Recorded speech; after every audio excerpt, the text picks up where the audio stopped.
Good. Everybody good? Sorry, I got teacher voice, so I'm gonna probably don't even need the mic very much. Thank you, John Whipple, Brett County Democrats, for holding this event this afternoon. Really glad to be here today. A little bit about me. My name is Laurie Campbell. I'm running for House of Representatives, District 7, which is part of Daviess County. Boundary lines were changed a couple years ago. It used to be really gerrymandered underneath Henderson and then opened back up to Union County. It's no longer like that. Now it's all just part of Daviess County. That makes my opponent a little vulnerable, which she is very much aware of. My background. I am a former educator, experienced educator, nonprofit leader, and also a banker. So I have kind of a mixed background. I was a banker before kids, nonprofit leader while the kids were little, and then moved into education at that point, where I taught K through 5 and I taught all computer skills and coding. So I was kind of the tech teacher in our building. All right, so my husband and I have 3 kids, and they are adults. They're all grown now. Why am I running? My dad was the oldest of 9 kids and grew up in poverty. He is the first one to graduate from high school, first one in his family to graduate from college, and he really instilled in us and ingrained in us the importance of public education. He considers it the great equalizer. He's 94 years old today. He actually does not know I'm running. I haven't even shared that with him because I do feel like he would be worried about me. But public education is not always just the great equalizer anymore. I think he would tell you that today. I think the American dream has become harder to obtain. He did it. He is successful. He had a successful life. He thinks if he did it, everybody else should do it. My friend Ronald Randolph is not here today. She's running for District 13. But she made a good comment the other day that I'll share. She said, people talk about pull yourself up by your bootstraps. But yet many people do not have those bootstraps, right? They're afraid. They don't have them. They need help in getting them, pulling them up, okay? So times are different today. The other thing that I would share is that for my kids, I can remember when I had my first child 30 years ago. It's 1993. Do you remember what happened that year? It's the American Family Leave Act. Do you remember that? And I can remember some friends of mine, we were all expecting at the same time. We got excited. We're like, yay, we're going to get support. We're going to get to take more time off than just 6 weeks, 8 weeks after our kids are born. You got 12 weeks, but it was unpaid. We were like, we can't do that. It's a little bit better, but not great.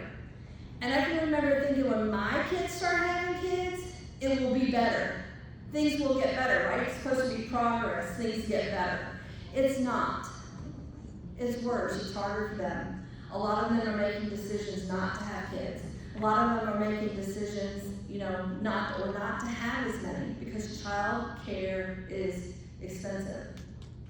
As a legislator, I would like to go to Frankfurt and help pass sales tax exemptions for diapers and not gold bars.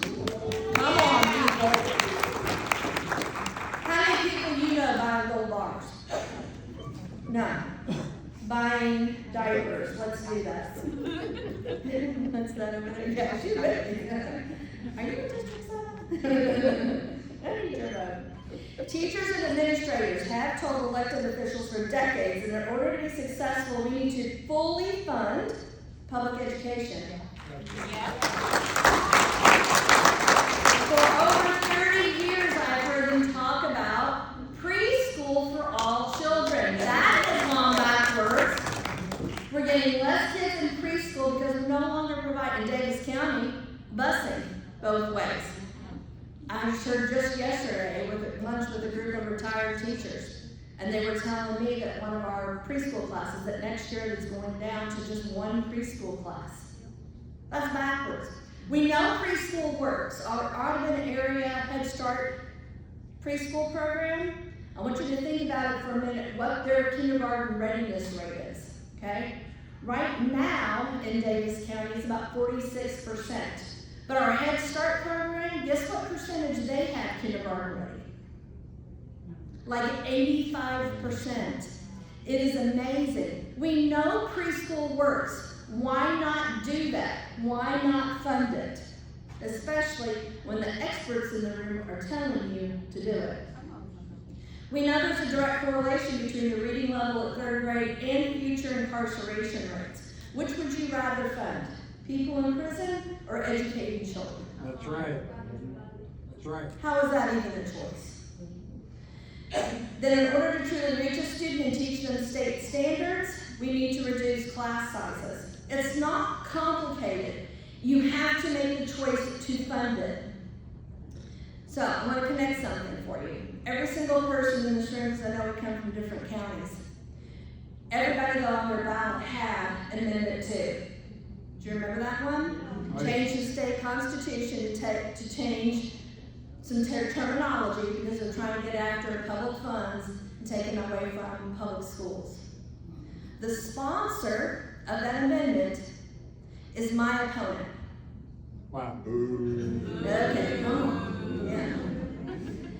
She does not fully understand public education and what it takes. I do. I've been in it. I have served 19 years on school councils. I have taught over 1,000 kids. I have represented thousands of families.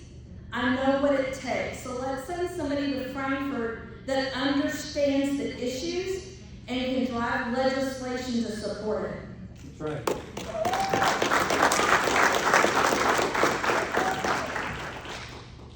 I want to pass legislation that supports our young families. I know what it takes to raise 3 kids.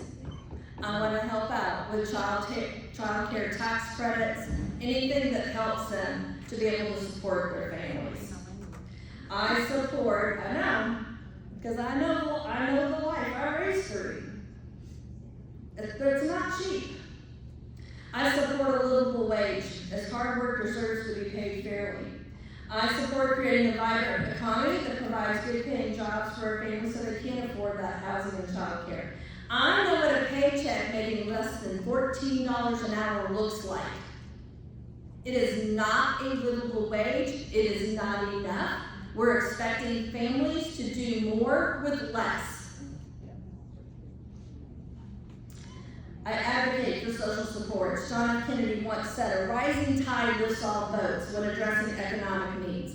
However, we must also look to the shore to make sure, does everybody have a boat? Mm-hmm. Mm-hmm. Or maybe they have one, but they need help in repairing it. Or are there people in the water drowning? Helping others is also one of the greatest things we do in our society, and government does have a role in doing just that.